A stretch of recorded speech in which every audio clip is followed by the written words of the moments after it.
We're going up the ladder, the 8 steps to your multifamily investing success, and we've come a long way. I have learned a lot. Have you? I have. This is fantastic. This is wonderful. Module 1, we talked about committing to change. Module 2, getting ready to buy. Module 3 was how to find a deal. Module 4 is how to analyze the deal. Module 5 was due diligence.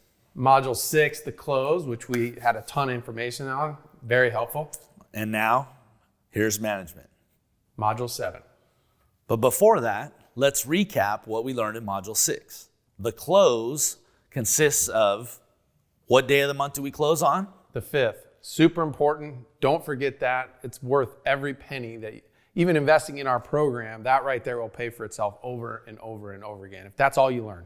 That's $1 million secret right there. Yep. Close on the 5th. Yep. Always close on the 5th. We talked about insurance. We use our property management software to require insurance liability to landlord from every tenant. That's another very, very valuable thing. There's a $100,000 limit, and any claim you have, that's going to pay for itself over and over. We talked about using a call center. Call center is super important. We'll talk more about that in management, talk about management strategy, checklist and closing, collections, how to get your rent in your pocket on the 1st every month. We talked about the key transfer and the online payment or the drop-off method. All those things are important to the close because they're part of management, but you have to have them in place at close. So take what you learn in this module, run it back through Module 6, and see how they tie in together. So here's some things that we're going to talk about in Module 7. Again, this is our management module. We're going to give you the 3 crucial components to management, the KPIs, the things that you're looking at every day. I'm really excited about that. We're going to give you a proven management system that helps you stay organized and on task so that you can serve your tenants and you can keep your property in tip-top condition. We're going to discover one thing to maximize profits and to keep your cash flow consistent. We're going to show how to collect money and how to get paid every month by your tenants. That's super important. That's the only reason we're doing this. And then we're going to teach you the importance of live financial management. The velocity of information is so critical. You want to know every day what's going on and what's changing. So here we go. And then with that, though, when you're talking about the live management, having a snapshot of your income and expenses on a daily basis, just a quick snapshot really helps you know your numbers. It's imperative that you do that. Yeah, and there's a name for that. You know what that's called? What is it? We call it a flash sheet. Oh, flash sheet. Oh, I like that. I didn't know. That's secret. Good Secret stuff. number 7. Good All right. So we talk about property managers. We're talking about management, and one way that you can manage a property is to use a property manager. So even though property managers can charge a range of fees at between 3% and I've seen as high as 10% of gross monthly rents, another thing they do is they control the maintenance department. So if your property manager has his own maintenance department or his own maintenance company, they're going to probably make quite a bit more than 10% a month on your gross. Emergency maintenance items, some items like plumbing, HVAC, air conditioning and heating, appliances, electrical, those things are emergency items that tenants will have problems with. Our contact center has a triage system that we've set up with them to take care of problems in order of priority. Active floods are a huge priority for us. We want to get that water shut off as quick as possible. We want the tenants or the on-site managers or our team to know exactly where to go to get that water shut off. I've had tenants call 911 before, and the fire departments come and shut that water off. But anytime that water's flowing, it's doing damage to your property. So you have to get that shut off. Another important item in property management is going to be the toilet, right? If you have a tenant call you at 3 a.m. and the toilet's plugged and it's the only toilet in the apartment, you need to get over there and you need to get that taken care of. Do you need to rush out at 3 a.m.? No, you don't. But you need to get there first thing in the morning and you need to get that problem solved. In our area, air conditioning is a very, very important thing. We have summers where the heat's over 120 degrees and we have to keep those ACs running. So once in a while, when we have a part issue or when we have something come up where the air conditioner just can't be repaired right away, we have a portable air conditioner and we'll bring that in and just try to keep the tenant comfortable. But we have to get those things taken care of as quick as possible. I know some of you might be in a cold area where heat might be the same to you as the air conditioning is for us. So keep those things in mind. Then we also have standard maintenance like landscaping, pool cleaning, bulk trash removal. You might have snow removal in your area. Those items are going to be contracted services, and they're never going to be included in your property manager's base fee. It's always going to be the base fee on gross rents plus these services. So keep that in mind. So guys, we're talking about our financial freedom number. So, if you go through your finances and you look at your expenses and everything, we've kind of done a ton of research, and it seems like the $10,000 number take home in your pocket seems to be the number for a family. Is that per year? No, that's a month. $10,000 a month. Yep. Got it. So $10,000 a month it seems to be the number where you can either replace somebody's income or an entire family's income to be able to do what else that you want. If you're just working for someone that you don't love the job, right? It's a good number. So that's kind of what we're going at here. So my number was $100,000 a year, and for me, I think that was just my glass ceiling for a long time. I was trying to hit 100,000. So for me, I never hit it as a W-2 employee, and I got close a couple times and just didn't do it. So whatever your freedom number is, the moral of the story here is: are you going to get to your freedom number faster with a property manager, or are you going to get to your freedom number faster without a property manager? And for me, obviously, and I think you'll see and agree here that you're going to get to your freedom number a lot faster if you take charge and take control of your property and control your expenses. So here we go. So the question is, do you need a property manager, right? So the property management can make or break you. It can make or break your deal, your investment. They can be very expensive, 5 to 10% of the gross monthly rent. So if you're getting a gross monthly, you have your rent come in at $1,000 a month, and they're going to charge you $50 to $100 a month, right? And then they're going to add stuff. It can add stuff on top of that, right? Well, let me interrupt you. So Okay. Tell me a story about whether a property manager made you or broke you. So I'll give you an example of a property that I bought. I bought a 10 unit, actually bought a 10 and a 16. And so what I did is one of my very first larger properties that we bought is I went in and I underwrote the deal the best I could. I didn't really know exactly what I was doing, other than I knew I had a motivated seller that wanted to sell me the property, and I knew there was some upside, right? So I looked at the financials. I met the property manager. He seemed like a great guy. He had some properties himself, and so I went ahead and kept him on. I didn't manage my KPIs. I didn't ask him about trash. I didn't ask him about the plumbing contractors and who they were, and I was just kept getting all these bills, and I'm like, what is going on here? I'm not making money. This is Were you awful paying business. the 5% or the 10%? No, I was paying 10%. Okay, so you're paying the 10%, Yep. and bills are rolling in. Bills are rolling in. So I was making some money, but I didn't know, which is part of why we're creating this course, is having a manager is great. There's nothing wrong with that. If you want to be passive, and you want to travel the world and you want to do whatever, but there's certain things that we're going to teach in this program on the questions to ask to manage that stuff, because like we said, property managers, not to put property managers down, but it's a for-profit business, Sure, right? you bet. And everything that they charge. We want to talk about how to manage your manager. Yes. So let's move on. Our first property that we bought as a group had an on-site property manager. That on-site manager, there was a management company, and the management company charged the fee, and then the property had an on-site manager that was an employee of the property manager or the property management company, but was paid by the owner of the property. So in other words, not only did the seller of the property hire out the property manager for the 10%, but then the property manager also charged the seller or the owner at that time to have a full-time employee that sat in the office 40 hours a week, and then also had a free apartment and was on site. But that property manager didn't do maintenance, didn't do cleaning. All they did was sat in the office. So for us, we bought the property. We immediately closed the office because we have our virtual office, or we have our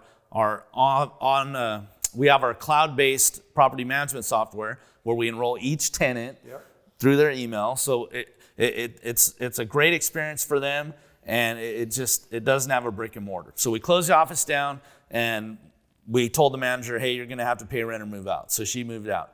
We also noticed on the expenses there was a $13,000 charge for office supplies. So I'm not sure what they were buying in there. Maybe they were building paper airplanes or something, but we got it down to about $500. And then the 40 hours a week came with some other expenses. You have the workman's comp expense. You have the Social Security, FICA, Medicare requirement as the employer. So just moving into that property, we were able to cut out some expenses that for us were not needed. They were redundant. And that money added to our bottom line. When you take our bottom line and you divide it by a cap rate, then we added a lot of value. As you can see, like, I'm super antsy right now. I want to tell you something about that, how important that is. So when you're underwriting a deal, and it's a little 48 unit, like that could be big for a lot of people, but in the grand scheme of things, as you're growing your business and you want to go from 2 units to 1,000, and you start looking at the financials, and you start looking at these expenses that the mom and pop, they just wanted out of sight, out of mind. Didn't this seller not have any debt on it either? Yeah, the seller didn't have any debt. So the seller thought they were making money but the property manager and all the expenses that they were taking over 50% of the income just off. So the seller actually wasn't even making any money. So 50% went to operations. So for us, that's way too high of a number. And you throw debt service on there and you're in trouble. But my point is, the reason I get excited about it is if you know from our program how to underwrite these deals and look for these little things, I mean, you're just tons of money. Hundreds of thousands of dollars was made on just that one thing. Sure. And it didn't change the tenant's life. It didn't change anything. Well, I don't know. I think we might have made the tenant's life a little better because our processes make it easier for them. So let's get into it. All right. So every month you have your normal expenses. They got the normal expenses that you have every month have to be paid no matter what your occupancy rate is. And I can kind of drill down into that a little bit. So think about your expenses that we talked about when we were analyzing the deal. So you have your principal, your interest, your taxes, your insurance, and then you also have your contract services and your utilities. So all those expenses, if let's use our 48 units as an example, all those expenses have to be paid every month, no matter what your occupancy is. So a variable, I guess, would be how much utilities you use. You might use a little more or less water depending on it, but for the most part, for sure, none of those other things are going to go up or down. Principal and interest payments always fixed. Your utilities, electrical, your property taxes and insurance, those landscaping, the trash service, those are going to stay pretty constant no matter what your occupancy is.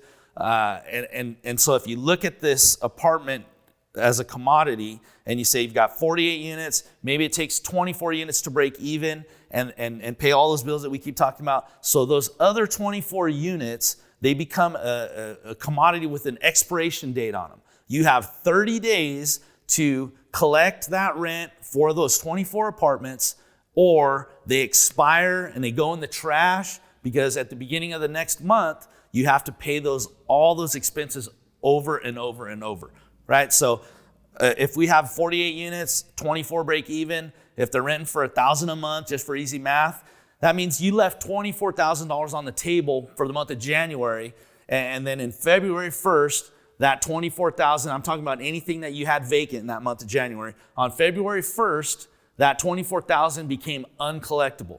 And you can drill down into that even further, and you can say, February 1st, I pay all my bills again, and I have 24 vacant units, so that's $24,000. Now, I could divide that $24,000 by 30 just to give me an easy number, and the proration on that number could tell me how many dollars per day I'm losing by having a vacant apartment. Does anyone want to do that math? I know you love math.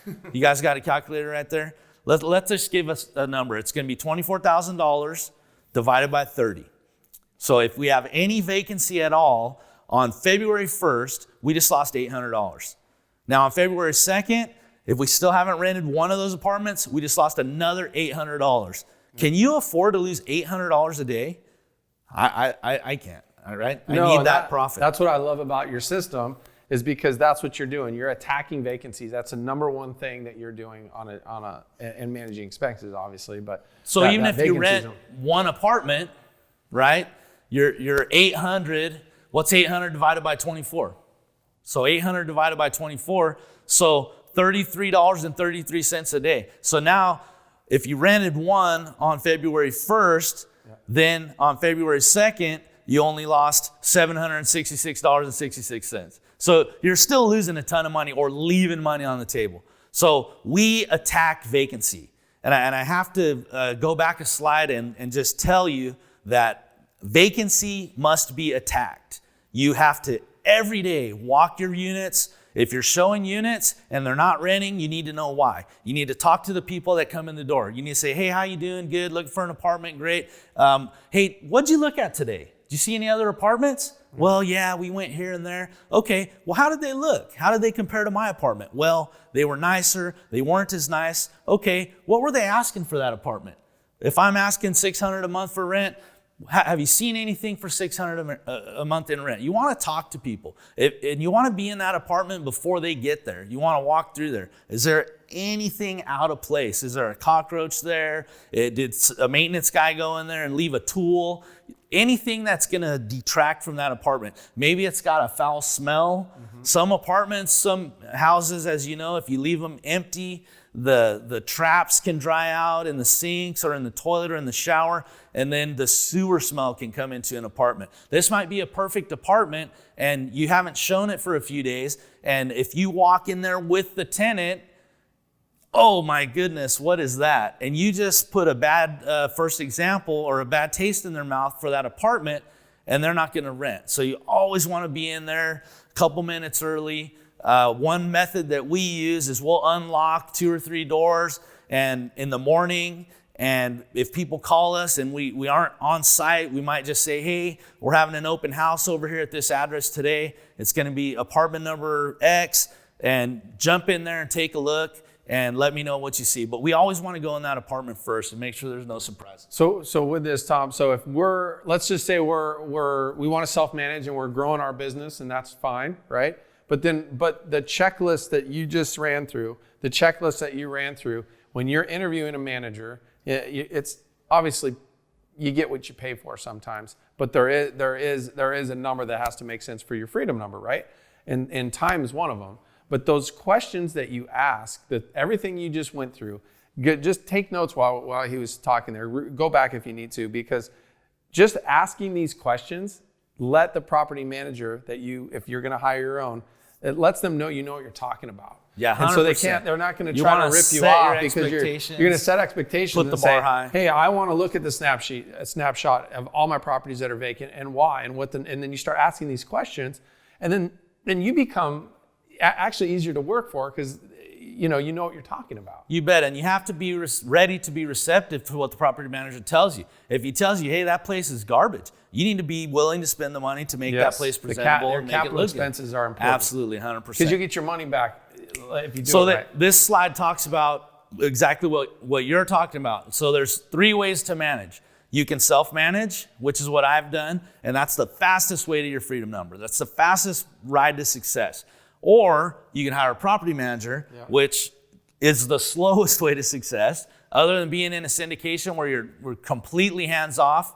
And we didn't really talk much about syndication. The return's just so much lower. But again, you don't do anything. You put in your money and you trust someone else. And then we have kind of a combined blended method, right? Where we interview, where we set our expectations to the property manager. We're pretty involved, but we only speak to them. We could be on the beach in Tahiti, and we could be talking to that property manager, and we could be asking them, and we could be saying, hey, I have 24 vacancies. It costs me $800 a day. Why aren't you showing my properties? You can ask them, how many times did you show what property?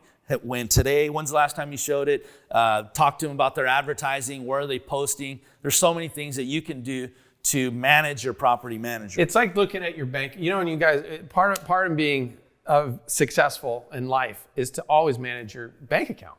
Absolutely. You treat this as your bank account. You treat this as like you look at it's like your stock. It's your flash sheet. It's your flash sheet. You look at that and you're like, okay, where are we at today? You ask a few questions and then you get your rhythm with it. Right. It doesn't take a ton of time and then you go off on your day. And our KPIs that we're going to tell you about in a minute will give you more information about your flash sheet. Yep. So we looking at self-management. Remember we talked about the 3 ways to manage. You can self-manage, you can hire a professional, or you can use the hybrid method. So in self-management, the hugest benefit to self-management, to getting you faster to your freedom number, is being able to control cost and having your finger on the pulse, or your hands on the purse strings, as they say, and controlling cost.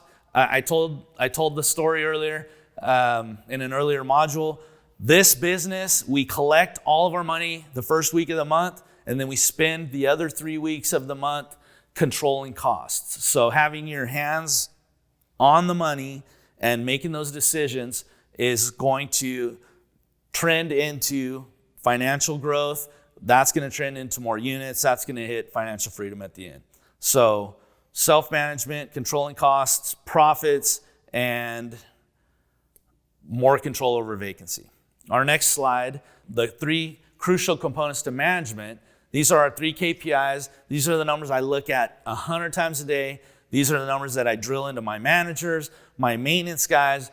These are three very important things: vacancy, delinquency, and maintenance. And those are my KPIs. Yeah. If you can keep track and keep a hold and keep control over those 3 issues, you will have control, you will be profitable, and you'll never, ever have questions about how your property is performing. These are your flash sheet. If you're using a property manager, you want to tell that property manager that you want to see reports on those 3 items daily, depending on how they are, obviously. But they can also give they'll give you logins to your flash sheet so you can be on top of it as well. So that's something we're going to talk about here coming up, property management software. If you do hire a property management company, you want to know what kind of software they're using. Now, they don't have to use software. Some people are going to write it down on a piece of paper and fax it to you every day. The key thing is you want the velocity there. You want the access to the information immediately. If you have a property manager that doesn't care and doesn't want to get back to you on a weekly basis, you probably have the wrong property manager. Why do you have the wrong property manager? Because they're not going to answer their phone. They're not going to call tenants back. They're not going to take care of maintenance issues. They're not going to respond to vacancy like you would. So you want somebody that wants to work for you and work hard, because that's what they're going to do for you. And when you talk about that, when you're out, like we go back a quick slide and remember, is when you're driving for dollars and you're making these calls and nobody's calling you back, huge opportunity, because you know you could have an opportunity to buy it and add value to that owner, get them out of the way, bring in your team, and actually manage that manager properly. Yeah, 100%. Huge opportunity, huge. So again, vacancy refers to any vacant unit. A vacant unit has to be rented. Once that profit's gone, it can never be recaptured. Another just silly example, if you own a retail store and you buy a mousetrap and you set it on your shelf and you bought it for $1 and you're trying to sell it for $5, and it sits on your shelf and you don't sell it, you don't lose the opportunity to sell it, right? The next month, the next 2 months, you can always sell that thing. You never lose it. You never lose that opportunity. The price might go down a little bit, something better might come out, but you always have that thing. And at the end of the day, you can wholesale that thing out and get your dollar back a year later. Vacancy is not like that. That's why you have to attack it. I keep going over that, but I can't stop because it's so important. It's important to your growth. It's important to everything that you're doing this for. So I shouldn't even be here in front of this camera right now. I should be checking my vacancy, and I should be pushing ads, and I should be making sure that every single unit I have is full. Oh, by the way, do you know what the average acceptable vacancy rate is? I would say 85%. No, 10%. 10% vacancy. Yeah, so I was at 15. So you were thinking occupancy. Yeah. So either way, so 15%. So I have 1,000 units. I have 100, and I don't, but if I have 1,000 units at $1,000 a month, that's $100,000 a month in gross rental income, right? So do I want to leave $15,000 on the table? No. Is that acceptable? But that's what the industry tells you. Yeah. They say 10%, right? No. So, and the banks even like it at 90, even when 91. you underwrite the property, they'll go to that's 85. a great point. Yeah. No, that's a great point, Yeah. because even the brokers that are sitting in their office when they want to underwrite a vacancy or underwrite a property, they even say, this guy's showing 100% occupancy. There's no way. We'll give them 90%. That's the highest we can go. That's where we underwrite. So nobody wants to be full. Why not? Why are people so lazy? I don't get it, but that's where the money is. That's the best part. If you're talking about your fix and flippers and your wholesalers and all that stuff, they're spending all this time. Those guys aren't lazy. No. Oh, those guys are on it. So once you own a building and you focus on occupancy and keeping vacancies low, right? It's like free money. You keep it at zero. Yeah. Can I jump back to that slide? I don't know if I missed something there, and I just don't want to do that. So I'm looking at the old model here, and I don't know if anybody remembers this old model, but there was once a time when you could hire a husband and wife to run your apartment building for you. Yeah. And normally, I guess maybe they might have even been the owners too sometimes, like a family or husband and wife. But you would just pay typically, and I'm speaking from experience, the husband to do maintenance and take care of the property and do the make readies and the turnovers and all the things, landscaping, sweeping. I mean, they did it all. And then a family friend of ours is where I'm pulling this story from. And then the wife, she did the accounting, and she dealt with vacancy, probably put an ad in the papers, how long ago it was. So it's just an old model. And when you run your list, you might find people that are still working this way. They're living in the property. They're living there. It's a 24/7. They're always working. They got the big key ring on the reel where they pull out the key and let it go. So for us, they can't leave. We've hacked that model. Yeah, they can't leave. They can't go on vacation. We've hacked that model, and we've got it to where we're doing it virtually now. And we're just trying to use information and all the technology available to us to stay full. So just, I guess, kind of just to make a break from the old and learn this method and embrace it. So the second KPI for us is delinquency. So delinquency starts for us with a goal and a targeted date. And I spoke to, in a previous model, I spoke to a property that never did prorations. And if you moved in on the 3rd, then your rent was due on the 3rd and late on the 8th. And if you moved in on the 11th, then your rent was due on the 11th. And for me, that's just such an inefficient model. I don't know how anyone could collect their rents like that. And I don't think even our federal government, I don't think anybody runs their business like that. So for us, all of our rents are due on the 1st. And on the first day of the month, rent's due no matter what. If you move in on the 31st, the next day, you're going to owe a prorated rent for that following month, even if it's only $33, right? So to go back through how proration works, if someone moves in on the 10th of the month, we charge them a full month's rent and the full security deposit move-in fee. So if it's $1,000 a month and they move in on the 10th, they pay us $2,000. Then the following month, they're going to owe on the 1st of the month the following calculation. $1,000 divided by 30 gives us the $33.33 a day. Since they moved in on the 10th, they're going to owe 11 days the next month, because they're going to pay for the 1st through the 10th, and then on the 11th, that day goes to them. So $667 is going to be due the next month on the 1st. So let's just put it in a month year. So if they move in on March 10th, then they're going to pay $1,000 rent, $1,000 deposit move-in fee, and then on April 1st, they're going to owe the prorated amount of $667 for the full month of April.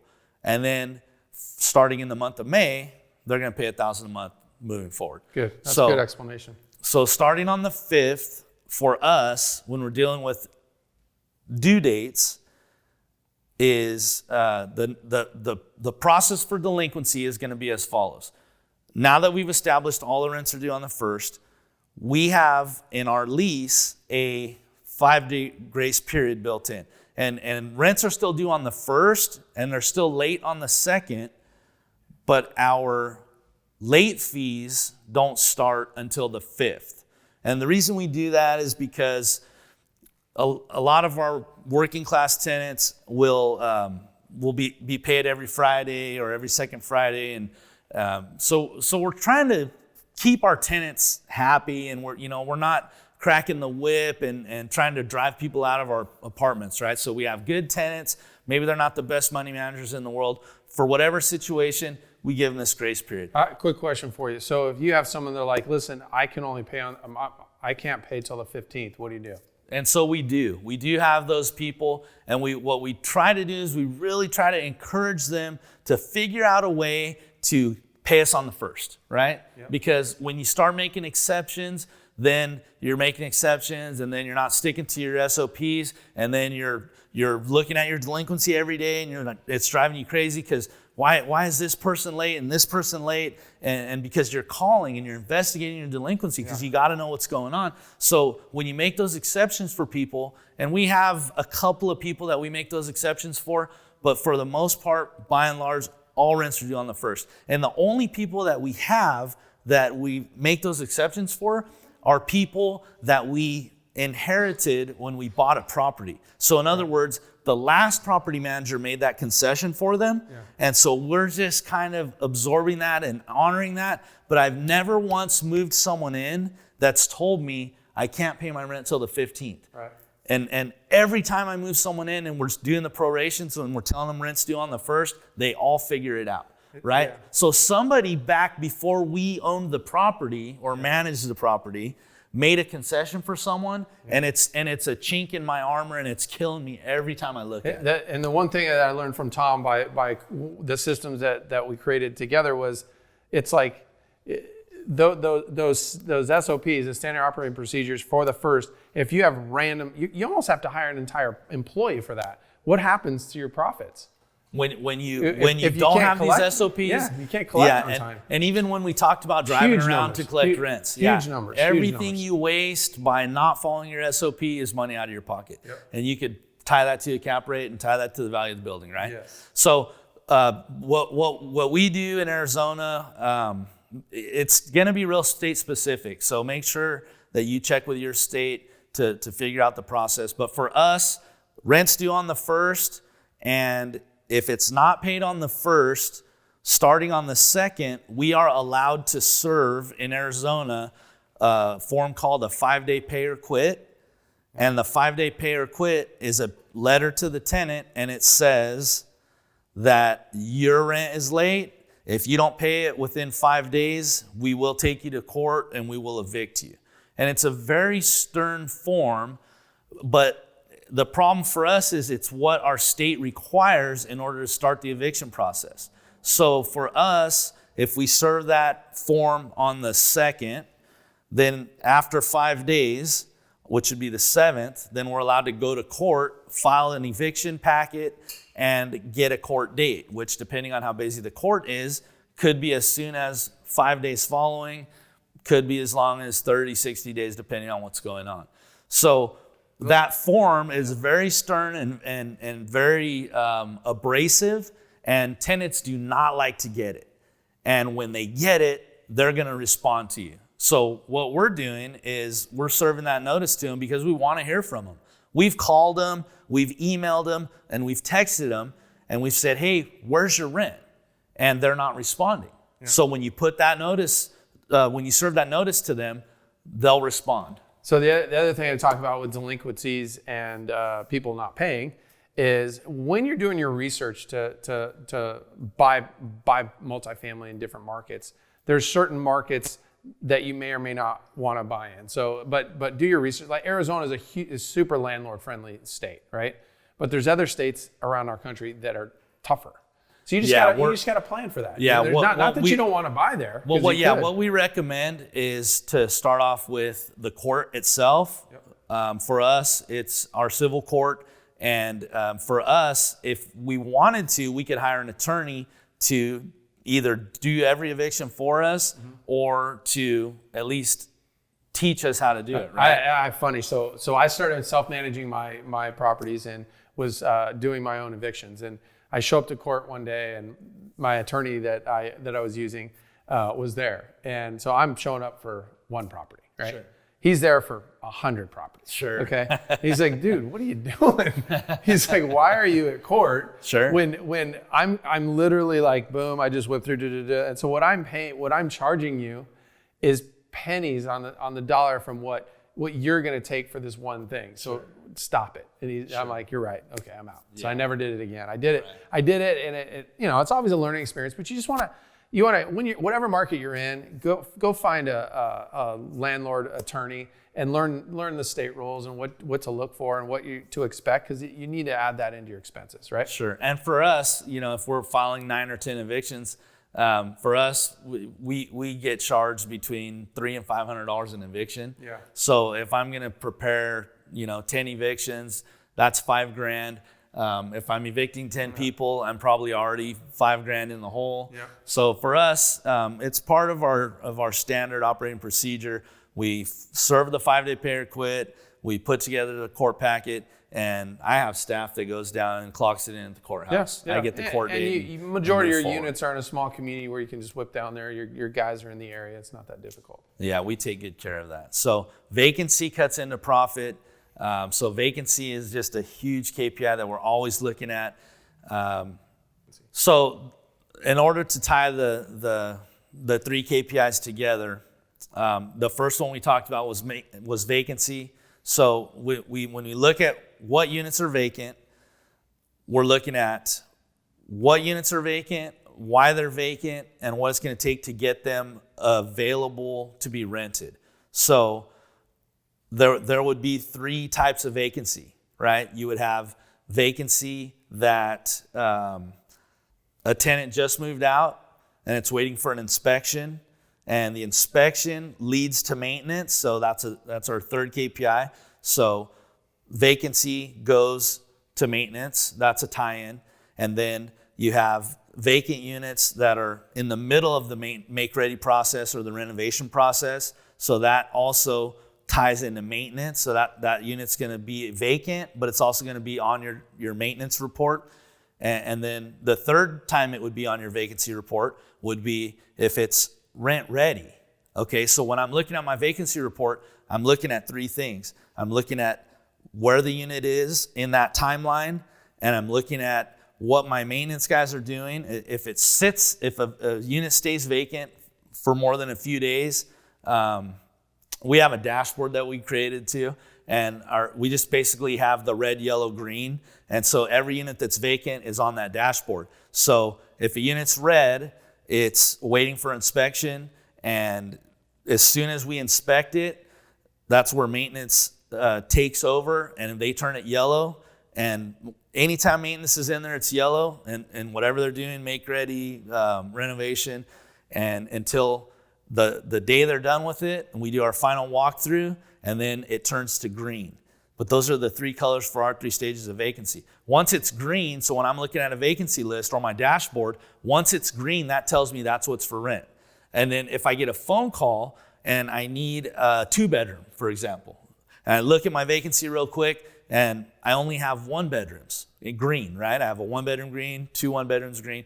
And then I say, well, do I have any 2 bedrooms in the yellow? What do I need to do to get those 2 bedrooms into the green? No, I don't even have any 2 bedrooms in the yellow right now. What's going on? Then I jump down to the red. Is anyone moving out, or has anyone given us notice, or is anything waiting for inspection? Oh, there's a 2-bedroom in the red. Okay, they haven't even moved out yet. They gave us notice, but they're going to be out in 3 days. So, that's just how I look at vacancy, and then always remembering that vacancy cuts into profit. Then that ties into delinquency. Delinquency is profit, right? Because even though it's not a vacant unit, you're still not getting that profit that we talked about, that cream off the top. Yep.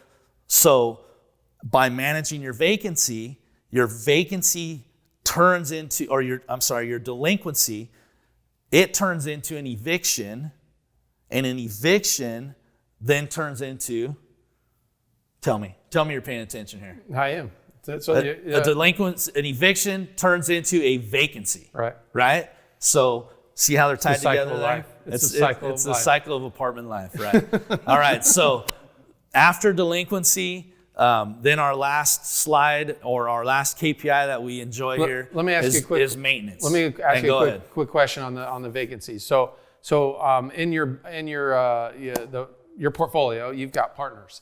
So your partners, are they able to pull? They'll be able to pull up and look at their flash sheet and call you, and just kind of check where they're at. So that's a great question. Yep. So I have some partners that are super involved, and they have access to our property management software. Yep. And there's some things that our property management software does, which is kind of funny. We have this thing called guest cards. Yeah. And so anytime that we post any vacancy in our property management, there's a button that shows the vacants, and it says post, right? So you hit that button, it'll post it on our website. Then there's another button that you hit, and it'll post it, like it syndicates it almost. It goes out to apartments.com, rents.com, Lovely, Zumper, Zillow. They go everywhere. I get these guest cards back from these websites I've never even heard of. I'm like, what is...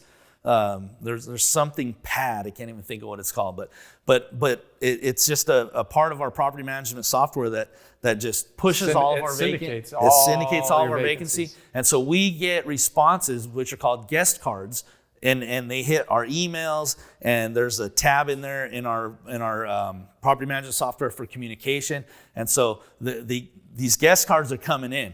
And so one of my partners is in Appfolio all the time. Yeah. And every time he has, full access. So anytime an email for vacancy comes in, he runs over there and grabs it, and he tries to get it filled real quick, right? And he calls and texts and emails because he's like, I want to get that tenant. Yeah. And then I have other partners that I don't hear from them for 3 months, and they're like, we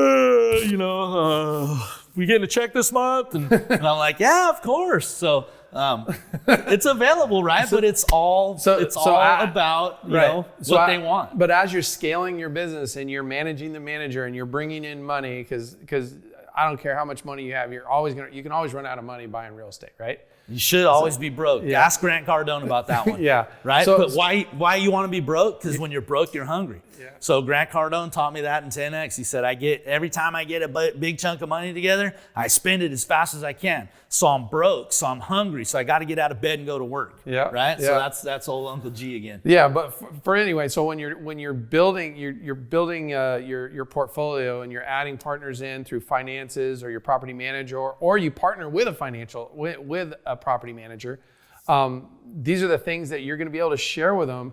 Like, you're going to go back and you're going to listen to this video, and even if you want, give them the video and say, listen to Tom, this is the stuff that we need to have in our system for us to be involved together. Sign them up for our course. Yeah. That would be great. Yeah, do that too. That's okay. How to manage your property. All right, number 3, maintenance. Go on. Talk about maintenance. All right. So maintenance is the third of our KPIs. And I've already told you how maintenance ties into vacancy and how delinquency creates vacancy through eviction. And then that vacancy pushes into maintenance. So we have a couple of things in our maintenance that are super important to us. So when we're talking about managing the manager, the first thing that I say is all of our maintenance calls need to be responded to within 48 hours and need to be resolved within 3 days. And why would I say 48 hours? Do you think that's short, long, perfect time? What's your take on 48 hours? I think it's fair. It depends on when the call comes in. Well, so what I like to do is I like to look at the law and see what the law says. You know what the law says in the state of Arizona? 48 hours. 14 days. Oh, never mind. 14 days.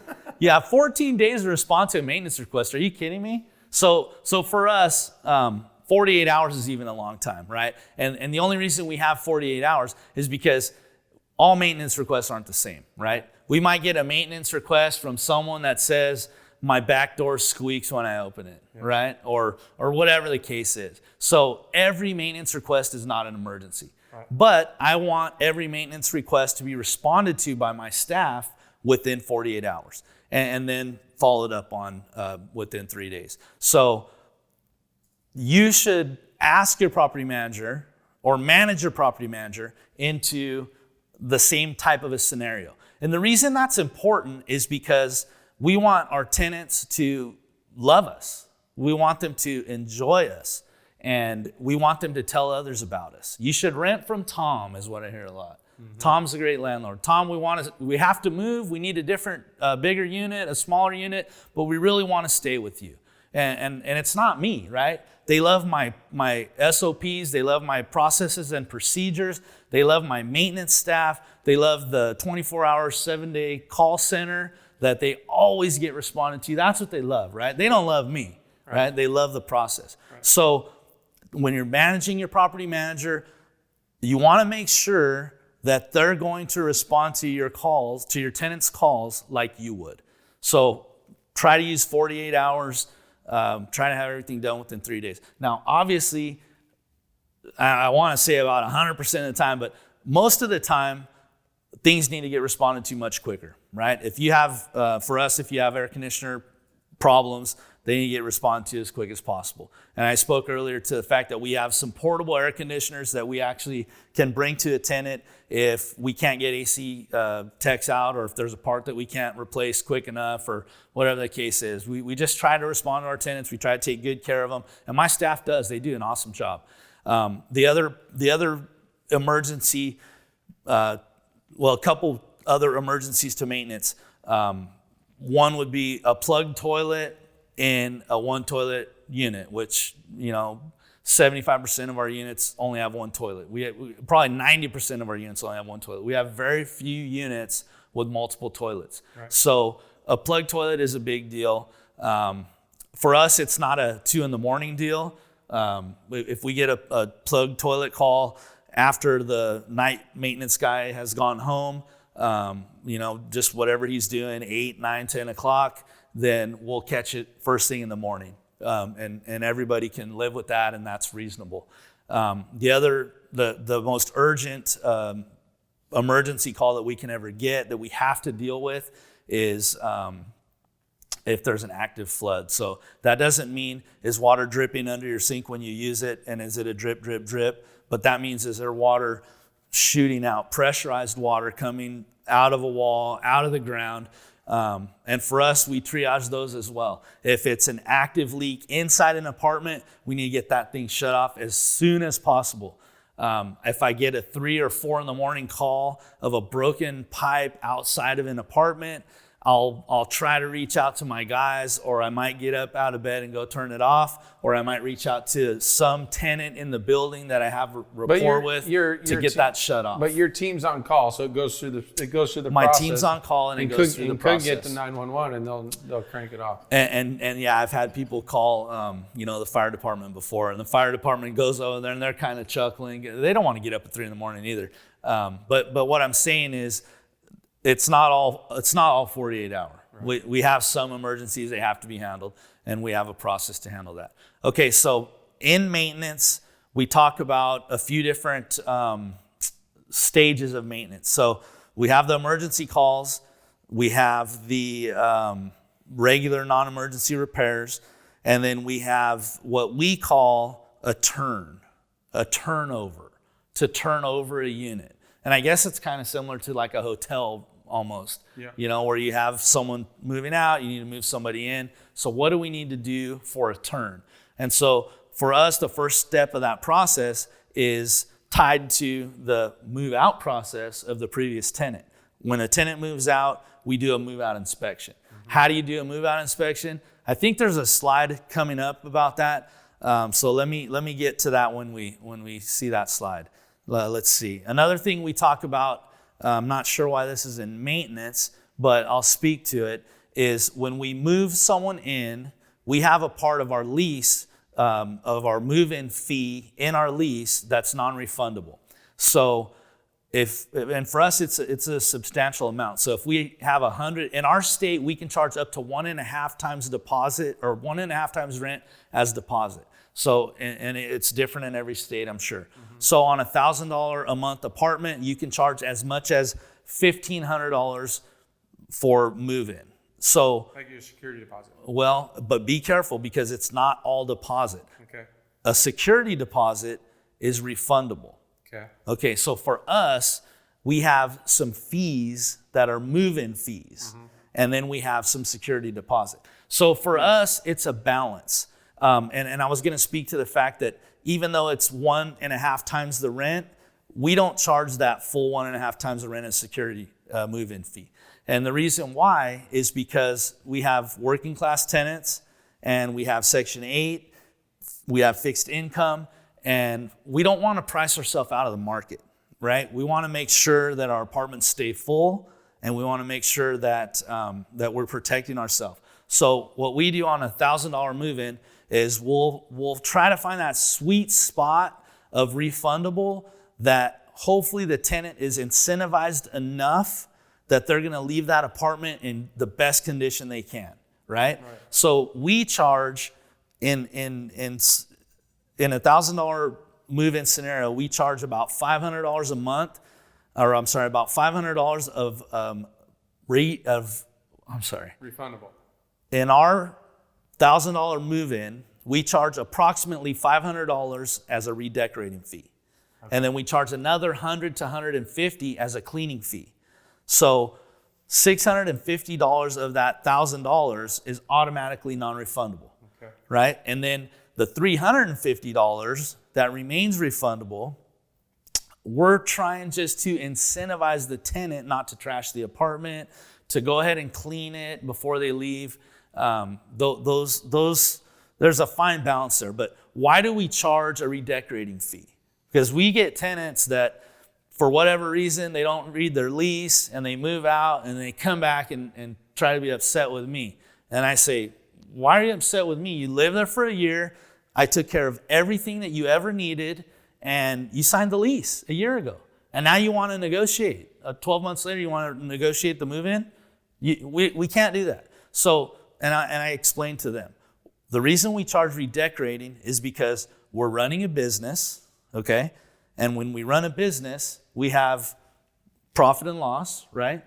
And so for us, if you could just think that every other tenant that moves in is going to take great care of your apartment, okay? Right. So if you have 30 move-ins in your 1,000 units in a month, you're going to get maybe 15 people that are going to take wonderful care of your apartment, right? Okay, then you're going to get maybe five or 10 people that they're probably not going to do anything while they're there. Yeah. They might throw out the trash, but they're never going to clean the stove. They're never going to clean the refrigerator. Never going to clean behind the toilet. If they have leaks or if they have problems, they probably aren't even going to call you. They might just let it drip, you know. So those people are ruining your apartment, right? So back to the 30 people moving in. If 15 people take great care of it and call maintenance when there's a problem and they clean up after themselves, that apartment will be probably rentable to the next tenant, right? But then those 10 people that do nothing, that apartment's not going to be rentable, right? And it's not going to be even cleanable, right? You're going to have to paint. You're going to have to maybe replace, at a minimum, if you have a faucet that drips for a year, you're going to have to, at a minimum, replace the aerator on the faucet. If not, replace the whole faucet because the calcium in our area builds up on the faucets. So this is where we start to lose money if we refund everybody's security deposit that's refundable 100%, and then only 10 or 5 people take good care of that apartment. Then we have 10, 15, or 20 people out of that same mix that the repairs to get that apartment rented again exceed or far exceed that security deposit. So we don't. So we're balancing it out, right? And here, let me give you an example just real quick. Yeah. So one thing that I liken it to is if you've ever been a retail shopper, right? Who hasn't? So if like my wife loves Target, and so do I, or Walmart or wherever you shop. Do you think that when you buy something at one of those stores, do you think that they have an extra 10 cents or 20 cents or $1 on some of these products for loss? What they call loss prevention, right? So in these stores, in these retail stores, they have shoplifters. And so they anticipate that they're gonna lose point whatever percentage due to theft. So they just take that percentage and they add it to every item in the store.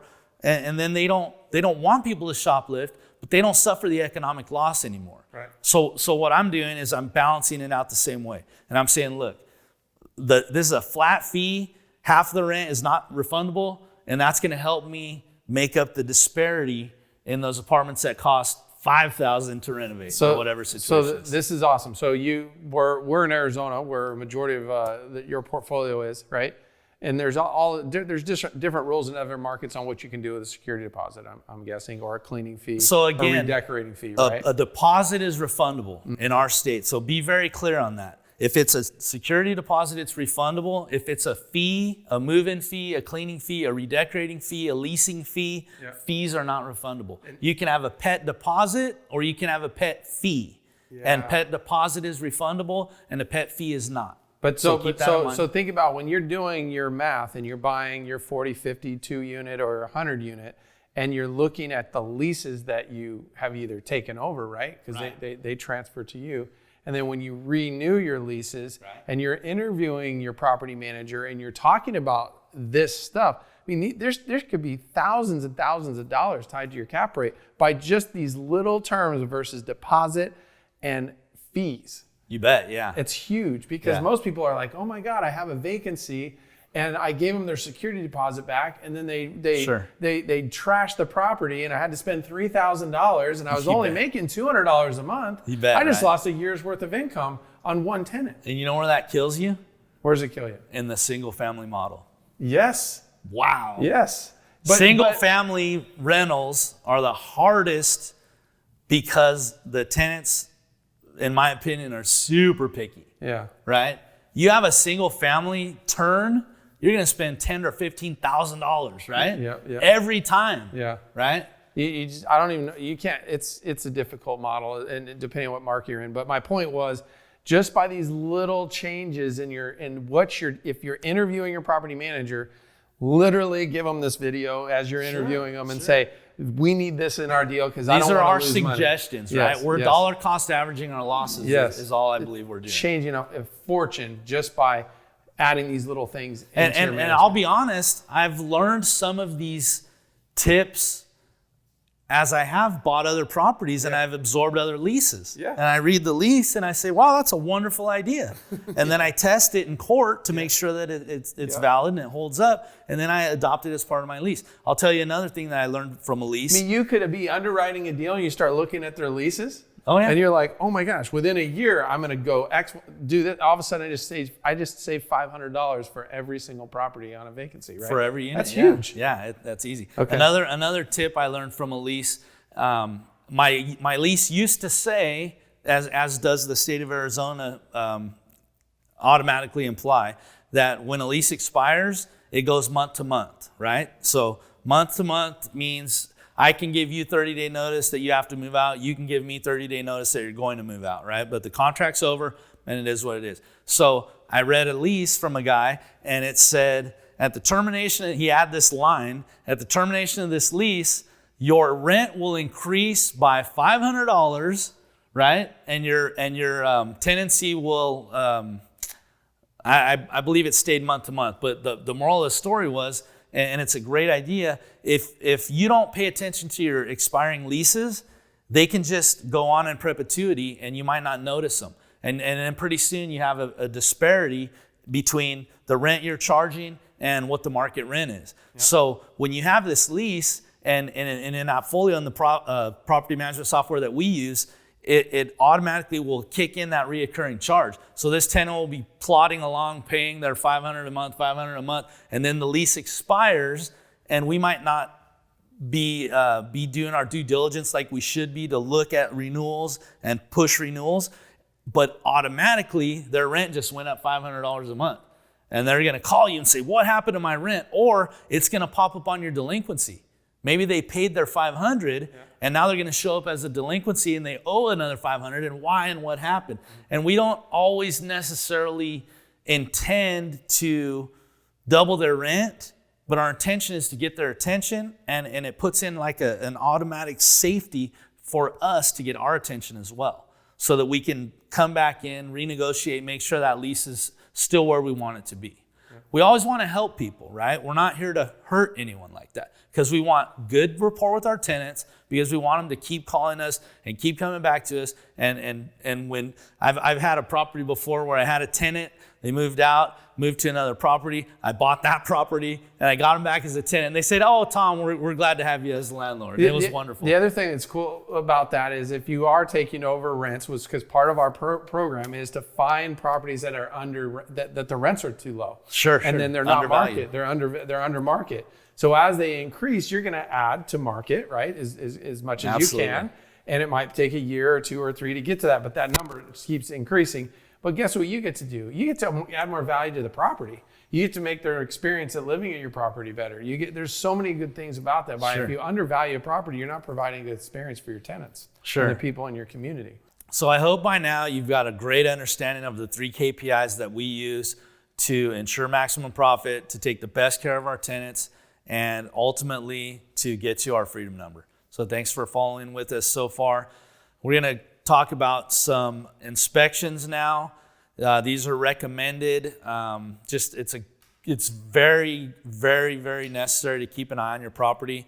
So tenant units need to be inspected, and we would want to just try to be in there maybe twice a year, other than when we're in for maintenance calls.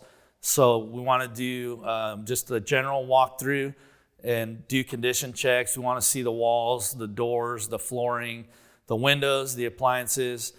Just kind of visually walk through the unit and just kind of make sure that the tenant's taking adequate care of the property. Couple of stories on tenants not taking care of the property. I once had a tenant that had a leak. Faucet was leaking in a bathroom vanity, and it leaked for so long that it made a hole in the sink.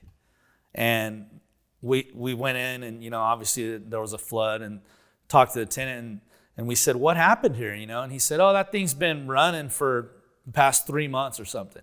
And I said, why didn't you call us? Oh, it didn't bother me, he said. So he wasn't worried about it. We were probably spending a couple $100 a month in water, and it also ruined the sink, obviously, because it ate a hole in it. And then, the wood cabinet underneath and all that. But tenants just don't care, some tenants. And he thought, well, it's not bothering me, so I'm okay with it. And if he was okay with it, but it was ruining my property, he didn't think it's sufficient to give me a call. So you want to be in those units. You want to be checking those units. Replace all batteries and all smoke detectors and CO2 detectors. So for us, another thing we write into our lease is tenant is responsible for smoke detectors. Tenant is responsible for maintaining the smoke detector, for testing the smoke detector, and for replacing batteries in a smoke detector as needed. Still, as an aside, every time I'm in a unit and anytime any of my staff goes into a unit, I require that they test the smoke detector. And it's kind of sometimes some of the funniest things, but I'll walk in and talk to a tenant, hey, how you doing? How's it going? And they're trying to talk to me. I'm walking straight to the smoke detector, put my finger up there, push the button, hold it down, make sure it beeps, and just try to continue to talk to them. But we so want to make sure that smoke detectors are on, smoke detectors are working. We've had some fires in our units, and we just want to make sure that everyone stays safe. So smoke detectors. The other thing that we write in the lease is furnace filters or AC filters. Those are the tenant's responsibility, and we want them to be changed at least for us, once a month when either the heater or the air conditioner is in use. And if tenants call us and they maintenance request that we come and change an AC filter, even though it's in their lease, or a smoke detector battery, even though it's in their lease that they're responsible for them, they're supposed to maintain them, we still go out and we take care of it. Because at the end of the day, we want our tenants to be safe, we want our properties to be safe, and we want our equipment and maintenance to be maintained and taken care of. So another thing to check for during that walkthrough is plumbing leaks. When I walk in to do an apartment, I turn on the air conditioner or the heater first thing through the door, and then I turn on all the water on all the hot, cold, the kitchen, the bathroom. I flush the toilet, and I turn on the shower right when I walk in. And then I walk back, and then I start walking around a unit doing my inspections. One thing that I think we have a slide on later, how to do an inspection. I do an inspection by walking into the door and turning left or right. And whichever way you choose to turn, I just follow that wall, and I stay on the wall, and I go all the way around the apartment until I get back to that front door. And that way I don't miss anything. So some other things that you want to check for, make sure the bathroom, or make sure the exhaust fan is operational. We did have a fire from an exhaust fan once. So you'll have exhaust fans in bathrooms, you'll have exhaust fans in laundry rooms, you'll have exhaust fans in kitchens, and you could probably also have them in basements. And exhaust fans have a bearing or a bushing in them, and if that bearing or bushing maybe gets dirty or dry and has some resistance, adds some resistance to the fan, that can create heat. If the fan is full of lint, maybe if it's in a laundry area or for whatever reason, that can start on fire. So I'm good friends with our fire captain, and he tells me that the number one cause of residential fire is an exhaust fan. And he and I have talked to several times about why don't the property codes require timers on exhaust fans, where that fan only runs 15 minutes. No matter what you do, when you turn the light on, you turn the fan on, why doesn't it shut off automatically? I feel like that's something that's necessary. So you listen to that fan. If it's loud, you probably want to replace it. For us, it costs us about $12 to replace an exhaust fan. It takes us between 10 and 15 minutes. And I want all my fans quiet and all my fans operational and all my fans clean. Also clean the dryers. Just, obviously pull the lint trap out. It's fun. You try to get it all in one piece. And some people just ignore that. So if you have ensuite laundry, so washer and dryer in the unit, then you want to check that. If you have a laundry room, like us, we have a maintenance company that we partner with to take care of our laundry room, but we also have either maintenance or an on-site walk of the laundry room every day. And we talked about dryer vents already. So that's one interior unit preventative walk that you can do, or maintenance check walk. Well, another thing you want to obviously check for is trash. You want to check on hoarders, tenants who are excessively dirty.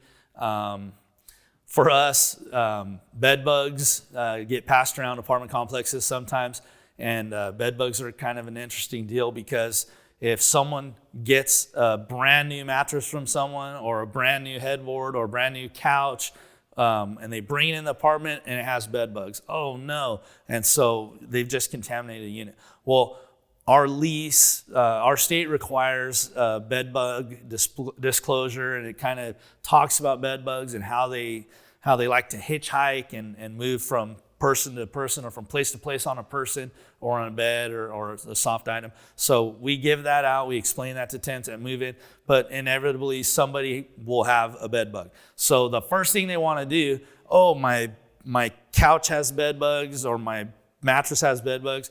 So they want to take that outside and put it by the trash can. And then usually 10 to 15 minutes later, someone walks by and says, wow, look at that wonderful recliner. It's perfect. I wonder why it's sitting out here. Obviously, somebody discarded it, so I want it. So they grab it, take it in their unit. Or a mattress. Hey, that mattress is nicer than mine. So they take the bed bugs in. So for us, we have to just stay on bed bugs and educating our tenants and telling them, look, the first thing that you want to do is take that out of your apartment. But what you need to do is leave everything in place. And here's our pest control contractor's phone number. Give them a call, schedule a time, get in and out with them. So that was interior inspection. Then, and you're going to want to do that maybe in the spring and the fall, twice a year. Oh, another thing that we look for in the excessively dirty units is some people cook with grease and it splatters onto the stove, and some people doesn't bother them. Again, like the guy that didn't care that his faucet leaked for a year or whatever it was. So their stove is now covered in grease, completely covered, and down the sides, down the front, down the back, whatever the situation is. And now when they're turning on their stove, I've seen it more with electric stoves, but when they're turning on their stove, it's catching on fire. It's smoking while they cook. And it doesn't bother them, it's okay. It's not catching on fire, but it starts to smolder. And so we do these walkthroughs because we want to make sure that people aren't creating an unsafe living environment. So that's interior unit checks for tenants twice a year, fall and spring, whatever works for you. Then we also are going to do some exterior walks. And again, for me, I have one staff member that drives, about 40 properties every week. And we do exterior walks. And this is where we talked about things like the laundry area. So they walk the laundry area, they make sure it's clean, they take out the trash, they put a trash bag in, they check the traps in those dryers and the dryer vents. Some units are going to have a master, a boiler, or a large hot water heater with a recirculating pump and a pressure surge tank. So you got to be careful with water temperatures, right? The state of Arizona recommends 125 degree max temperature for residential water heaters. So we want to be, cognizant of that. And you just got to make sure that people don't get burned. So you want to check your temps on your water heaters. Inspect all walkways, stairs, railings, pool fences, pool gates, all those things for safety, right? You want to keep pools closed. You want to make sure that the self-closing gates and doors lock and latch. You want to make sure there's no tripping hazards.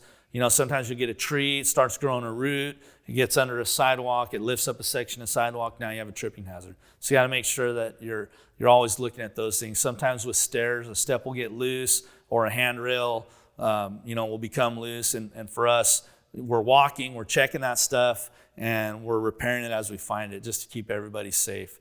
Another thing that we look at would be the pool area.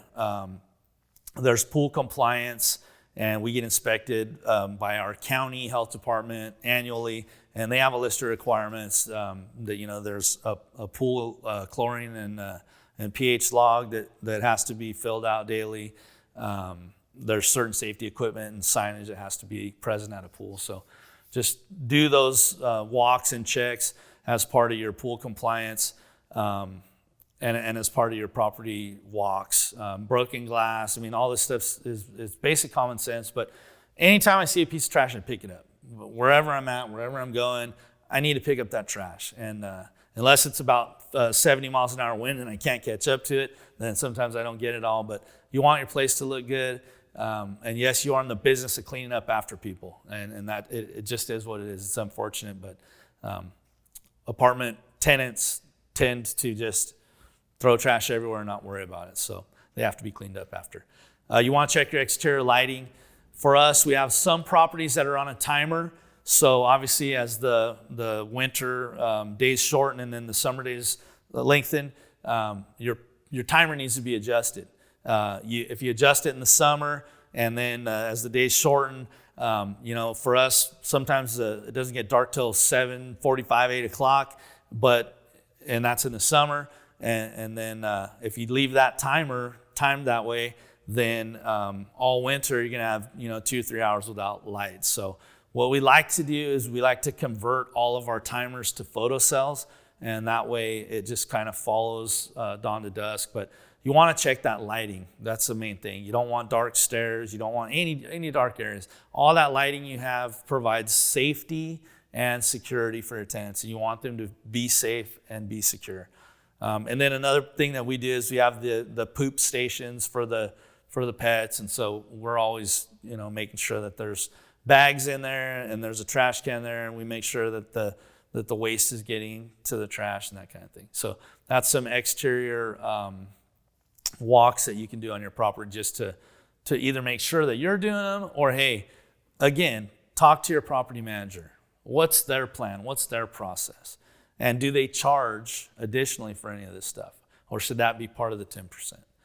Preventive maintenance schedule obviously changes by the season.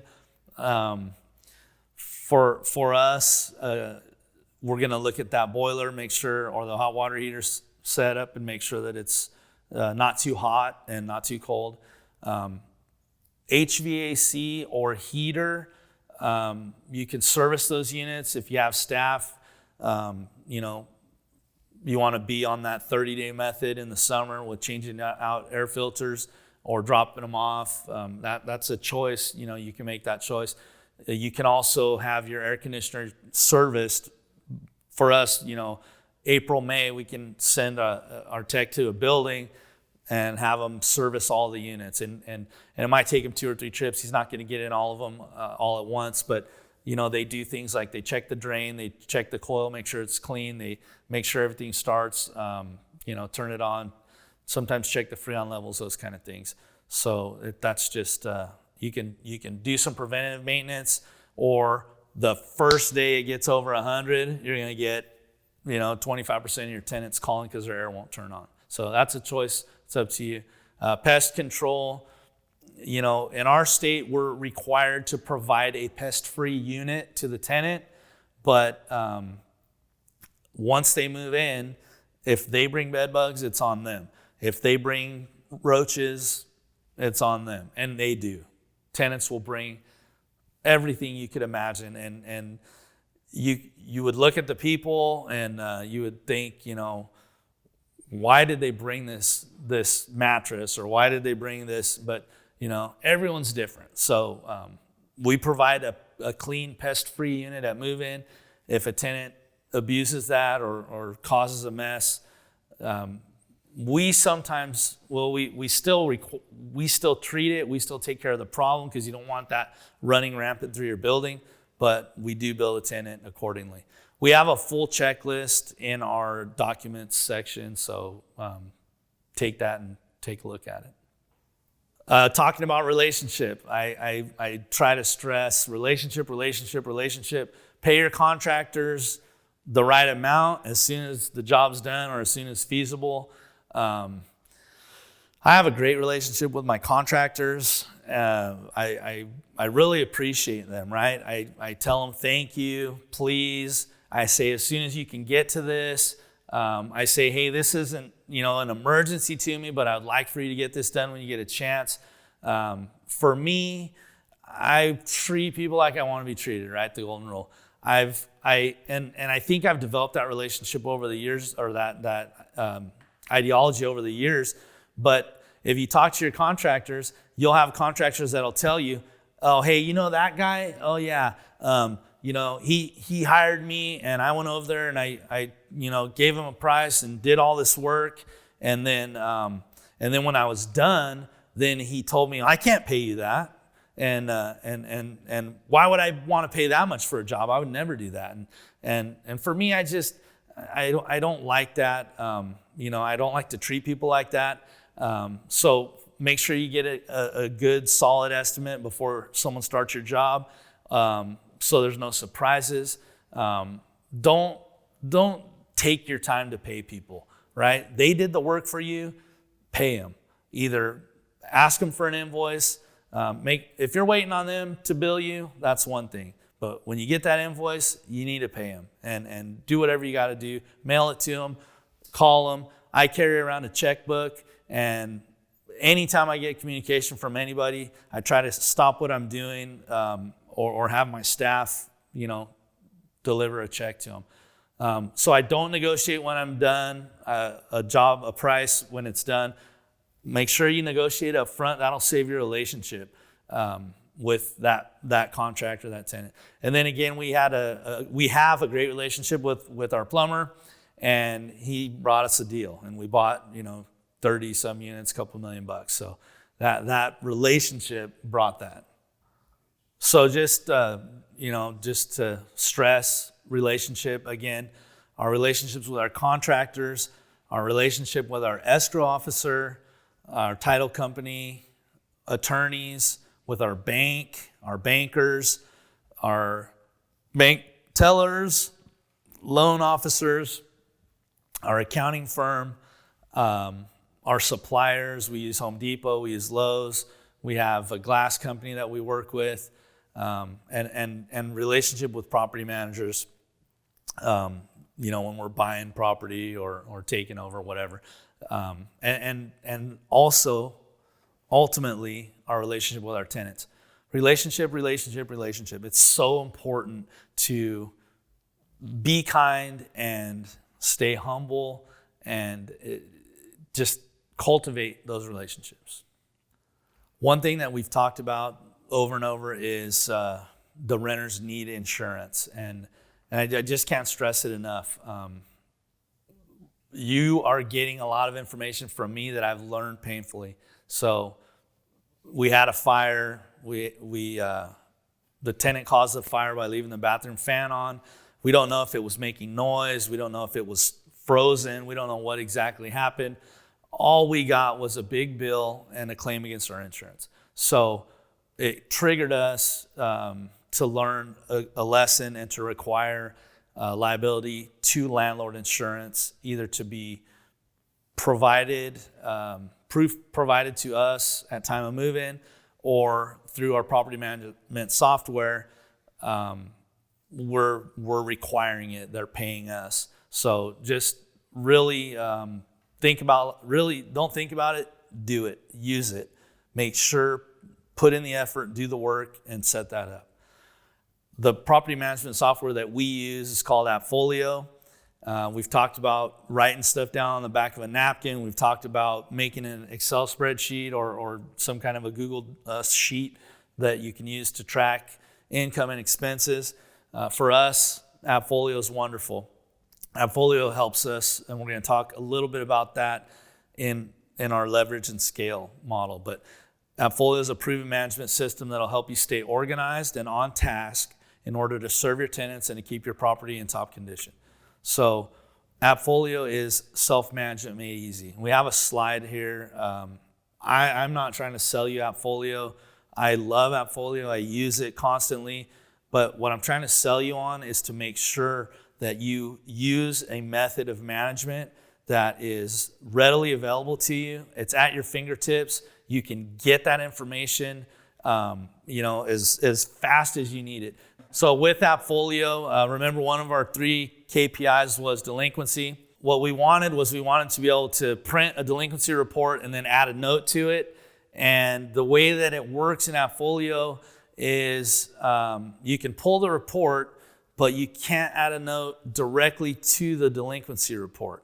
And hopefully they get better about that. So for now, we actually pull that delinquency report and we pull it as an Excel file, and then we drop it into a Google Sheet. And then in the Google Sheet, then we can make our notes. And then as we call through, the good thing about delinquency is, it starts big at the beginning of the month because everyone has to pay. And then, usually by the first week of the month, you have maybe a few problem people. And then by the end of the month, it's down to 0. So except during COVID, that's a whole different story, right? So I just have to make sure that I restate this point. For us, a great feature from AppFolio came about when AppFolio offered a 24-hour a day, 7-day a week, both in English and Spanish, call center that became available to us. And the great thing about it is they're in our database. So for you, if you don't use AppFolio, you can reach out to a call center. It's easy to find a VA or even a local to you person who actually answers the phone. We have in our area an alarm company that monitors and maintains alarm contracts. So they're kind of always on a 24-hour, 7-day-a-week call cycle. And they will take maintenance calls for us too. And you'll just have to set up some parameters with them, just to figure out how much stuff. You got to triage it, right? You got to figure out exactly what you want them to call you for during your off hours. So an example of that might be if someone calls between the hours of 9 p.m. and 6 a.m., the only 3 things that I want you to call me for, or call my plumber if it's a plumbing emergency, but only if it's a steady stream of water shooting out of the wall that can't be contained. And please, before you call my plumber, ask the tenant if there's any way they can walk outside and shut the water off to the apartment, right? So you can set up that parameter with them. Then if a tenant calls with an AC call, AC not cooling between 9 or 10 p.m. and 5 or 6 a.m., how hot is it inside the unit? Can you open the doors? And set some parameters there of what you want them to then call emergency maintenance for.